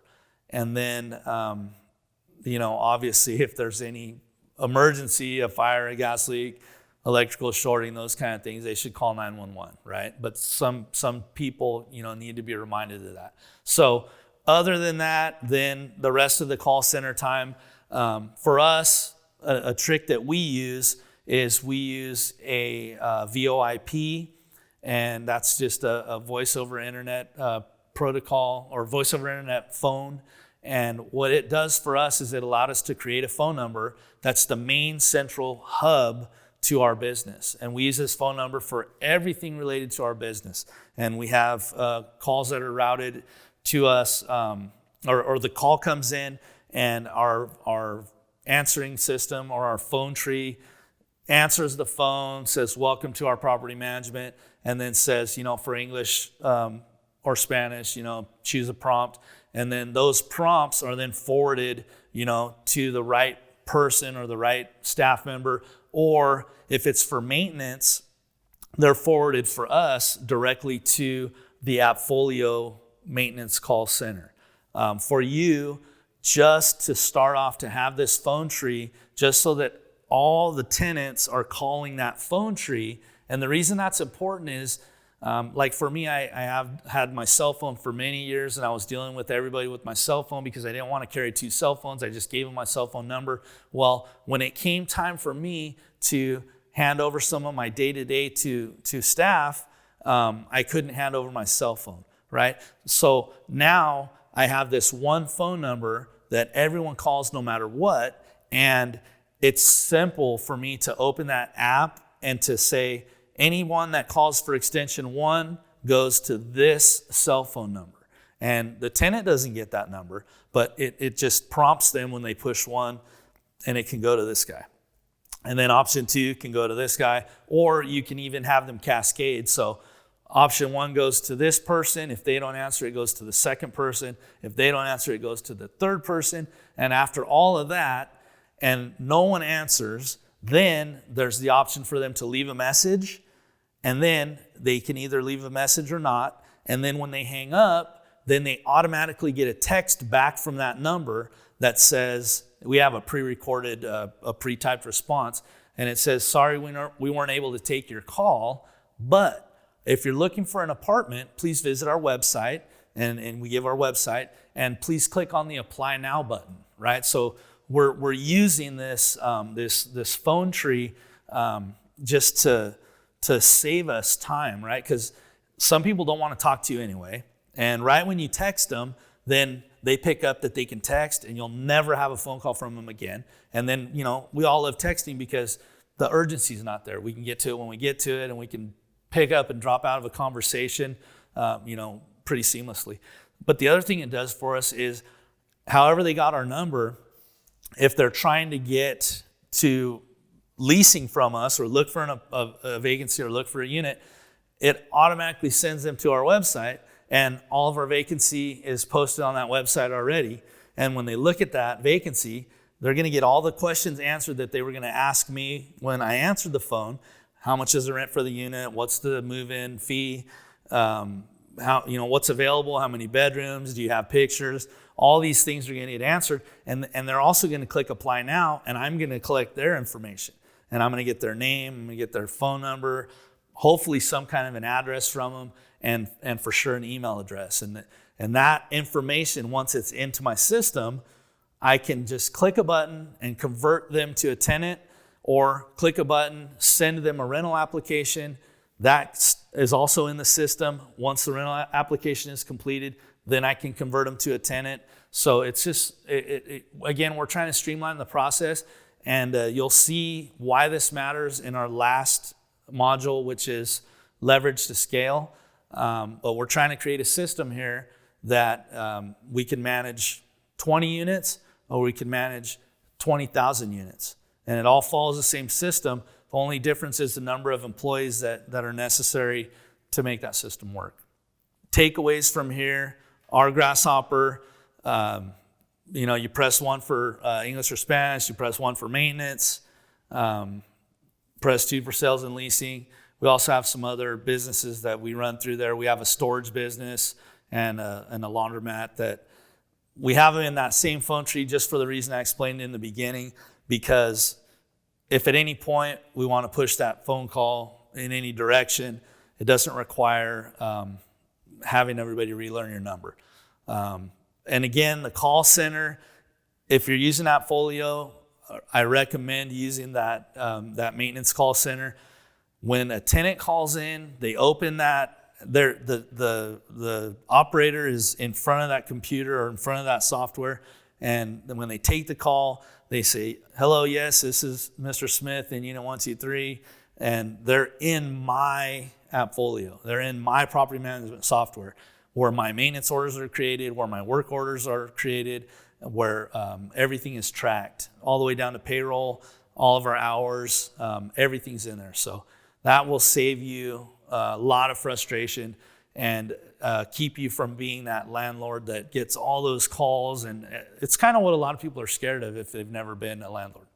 Difficult tenants. We talk about difficult tenants after maintenance. I'm not sure why, but you're going to have difficult tenants. If you have difficult tenants, you get a lot of phone calls, right? So maybe this ties into kind of filtering your calls, kind of prioritizing things, kind of not wasting your time. If you have tenants that are mad at their neighbor, you're going to get a lot of phone calls, right? Everyone wants empathy, My neighbor won't stop snoring, The walls are thin. I can't sleep. You got to do something about it. Or, this person's dog poops all the time on the ground and they won't pick it up. Or these guys are selling drugs. Or these guys are using marijuana. There's a lot of things. This guy parked in my space. This kid is throwing rocks in the pool. The list goes on and on. For me, I need to be attentive to my tenants, and I need to try to do the best I can to help everyone live peacefully together.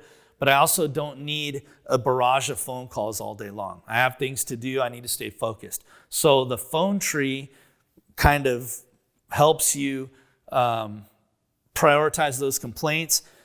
When I get to a tenant, when I get to a phone call, the first thing I tell a tenant is, look, everyone around you has the right to quiet enjoyment and the right to do what they want to do in their apartment. They own it. That being said, I don't have a lot of rights anymore because I don't own that apartment anymore. Anytime that unit is under lease, that tenant owns that apartment. So if you call the police and the police can do something about what's going on in that property, then that allows me to have more power to be able to do something as well. And we do have some notices and some notices that we can serve. But again, it's all based on hearsay. A lot of it's hearsay, and I've been to court, and sometimes those notices don't hold up. So we definitely want to be good managers. We definitely want to pay attention. But where can you find help? Where can you find a contractor? Where can you find who you need to help you to make sure that you can get through some maintenance and construction issues. So right now, there are programs, a lot of programs online. There's one called House. There's one called Home Advisor, Angie's List, Thumbtack. You can call those people, and they will have, it's basically a funnel, and that funnel will come right back to a plumber in the area, a HVAC contractor in the area. So those are places where you could get 2, 3, 4 estimates. Ideally, you're looking to build a relationship with someone.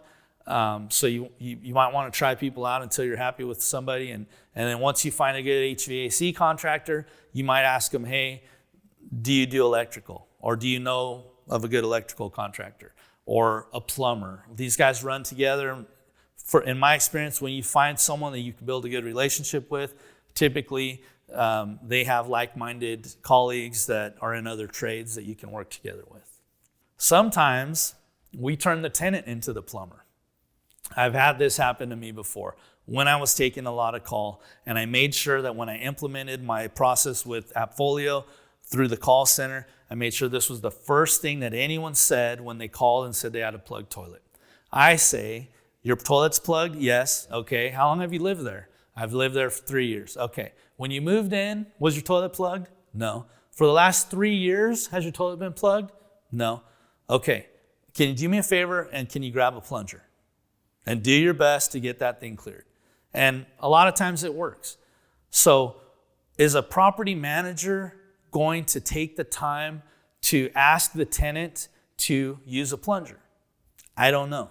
If I hired a property manager, I would make sure that that's the first thing that they said when they got a plumbing call, a plunging call, a toilet call. Try to get the tenant involved. If there's a leak, if there's water streaming out of the wall, hey, Mr. Tenant, hey, Mrs. Tenant, is there any way you could walk outside and turn the knob on the outside of the building and shut the water off?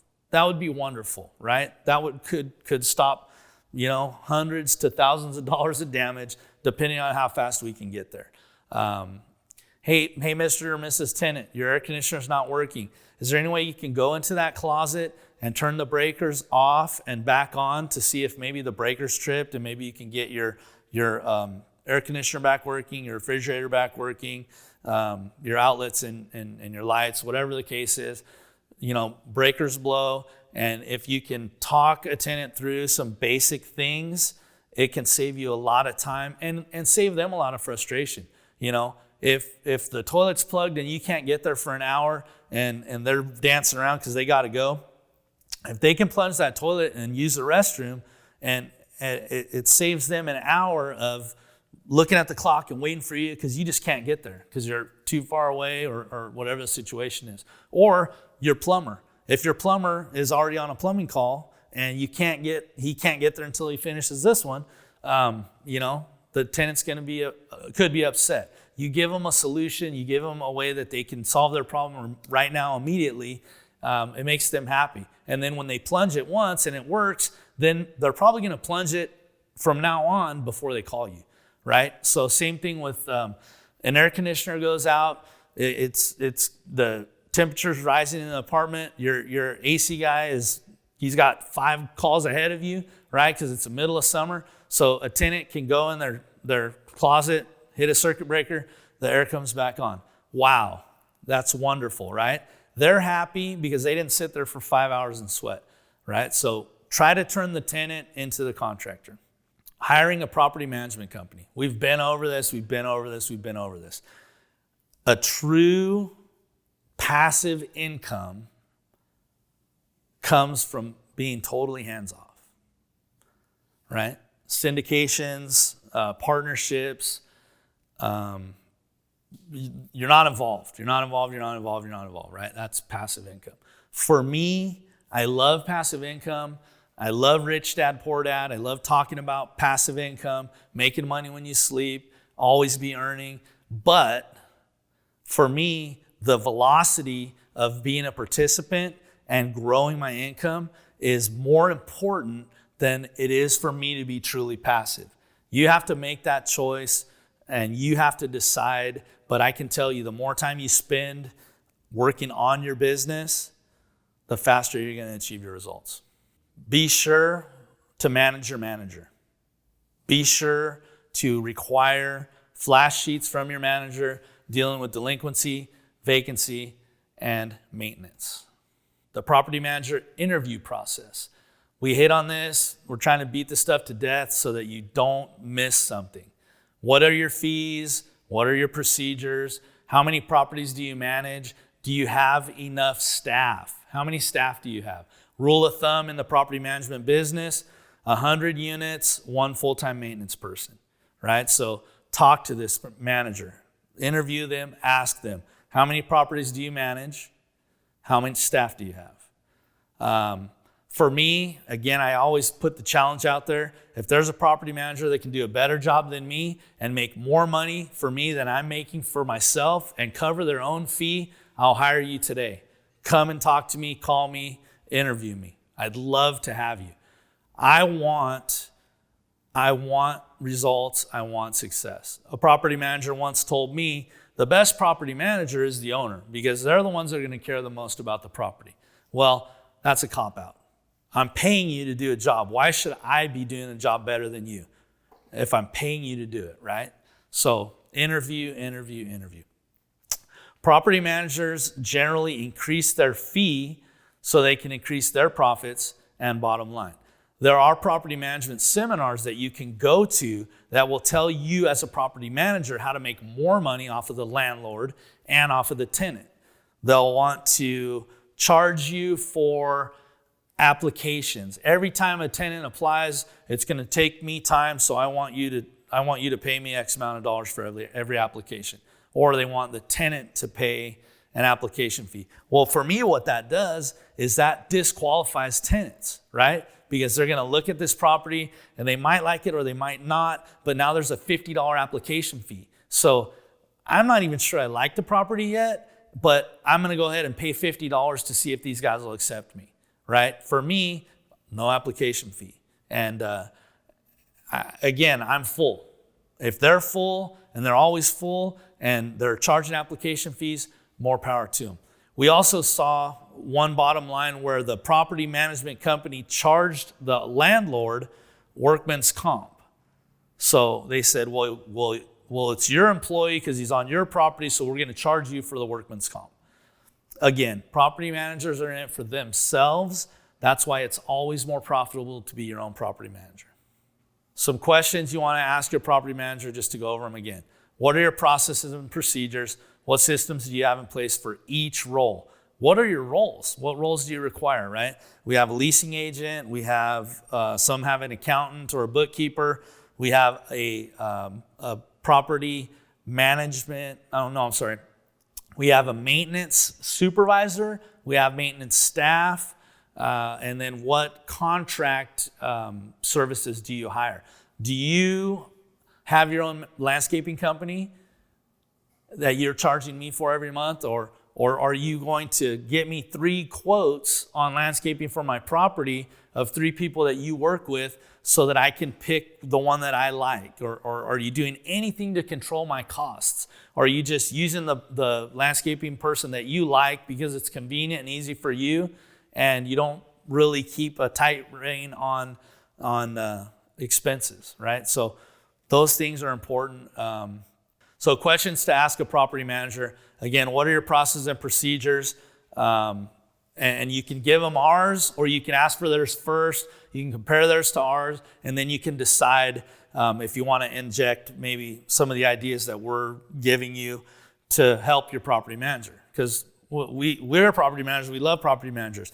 Again, it's just a you versus them.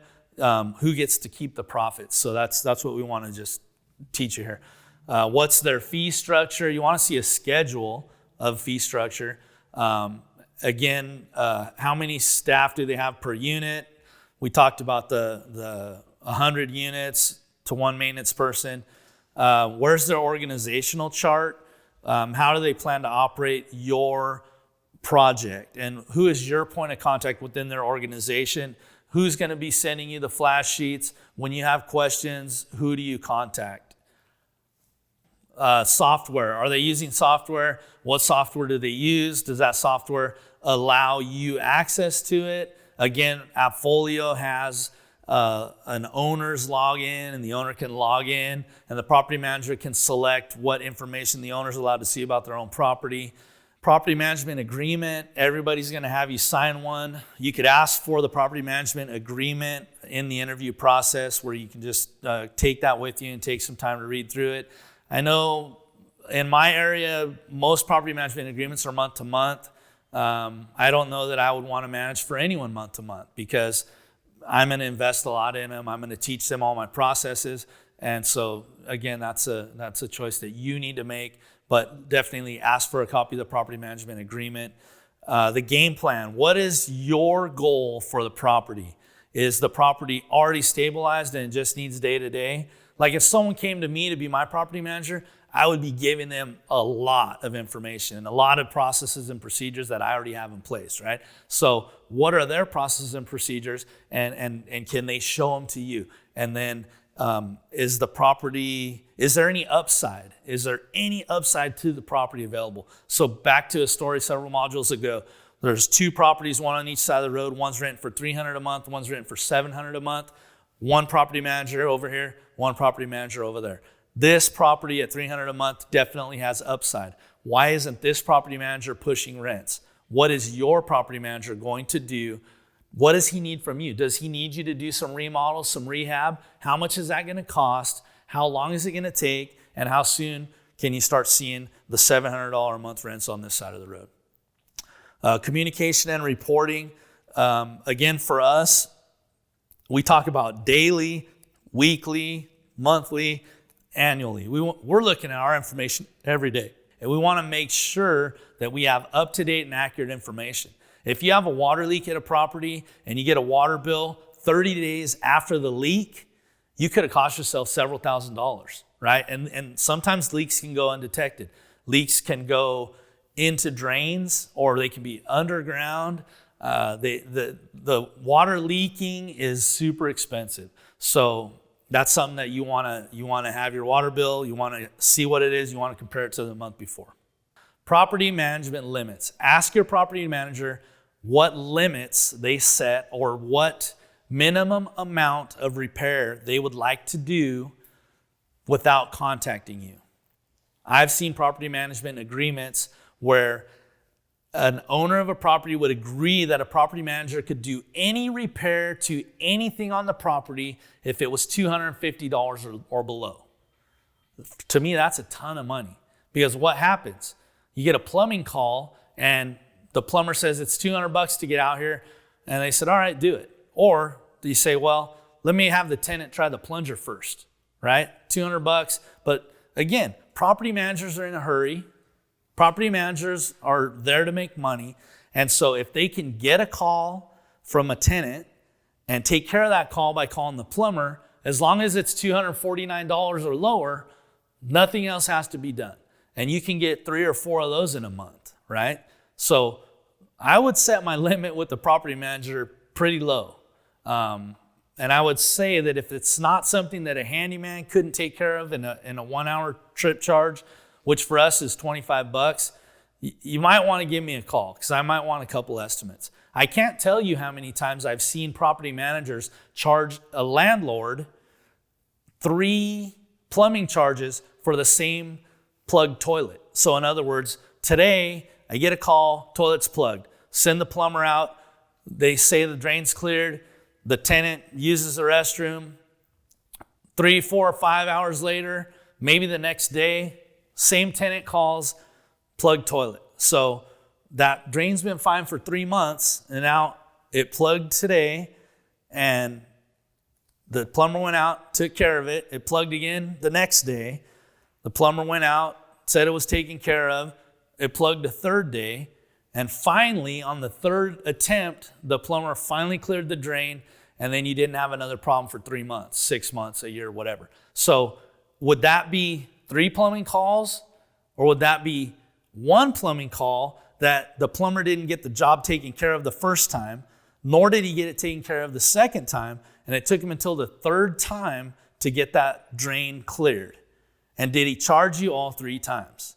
So for me, I have the greatest plumber there is, and sometimes it takes him 2 or 3 times to clear a drain.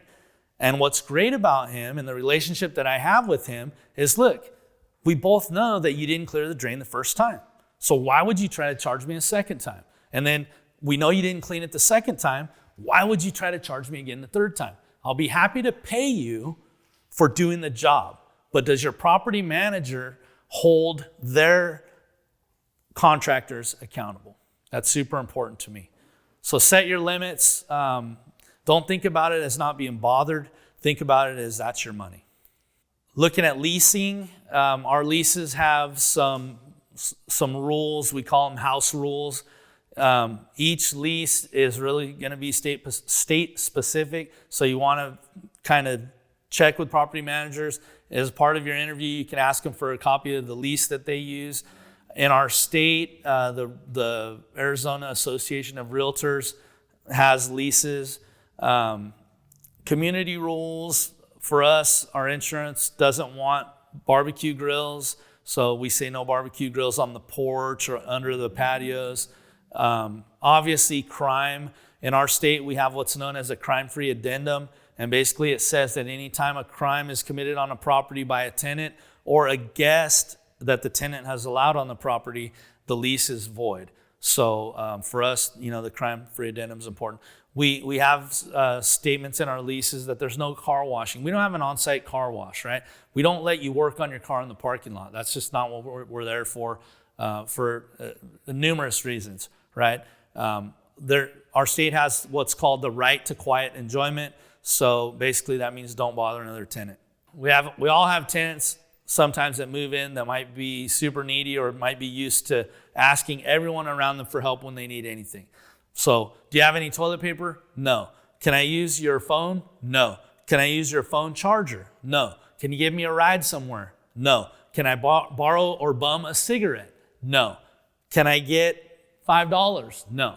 So, the right to quiet enjoyment means when I rent my apartment, I'm allowed to park my vehicle, walk to my apartment unaccosted, go in my apartment, and enjoy myself. And if we have a tenant that's constantly asking people for things, that interrupts the quiet enjoyment. So there's a notice you can serve for that.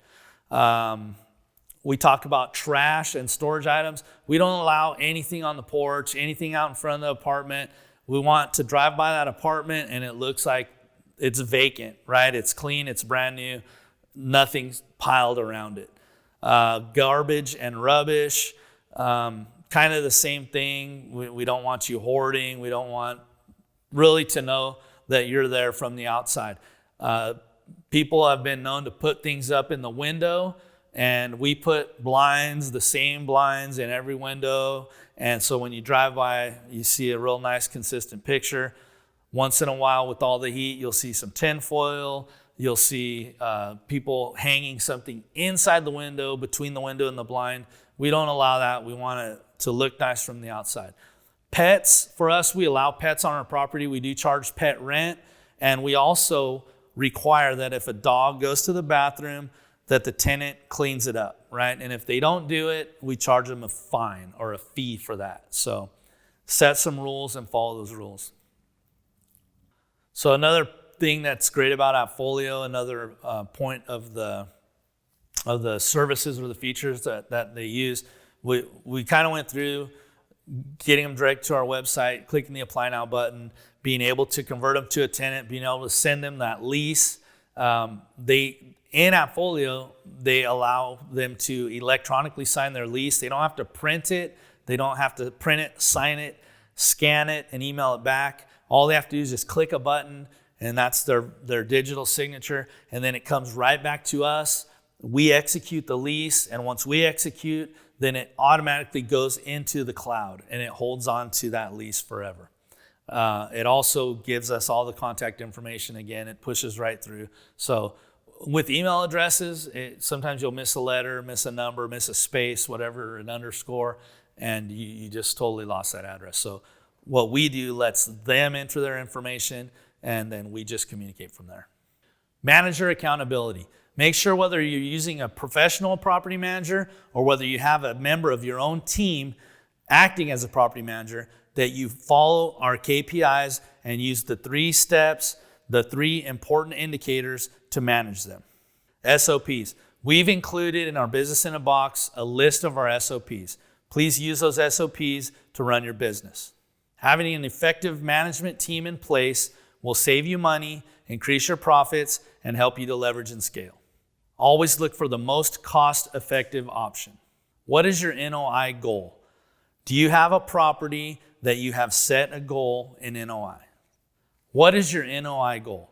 For me, I would like to have $10 million in NOI. That would be $10 million of profit per year. What is your NOI goal? Action plans. Module 7, management action plans. Make sure you use a call center and a phone tree to filter your calls and cut down on disruptions. Make sure you follow our 3 KPIs: vacancy, delinquency, maintenance. Make sure you use good recording software. Make sure you use good property management software. Interview your property manager. Make sure that you can hold them accountable and that they are compatible with your personality. Get the most out of your manager by treating them like a property manager. Thank you for following us along the journey of the 8 steps to your multifamily investing success. We've just completed Module 7, Management. We look forward to building freedom and cash flow together. We'll see you in Module 8.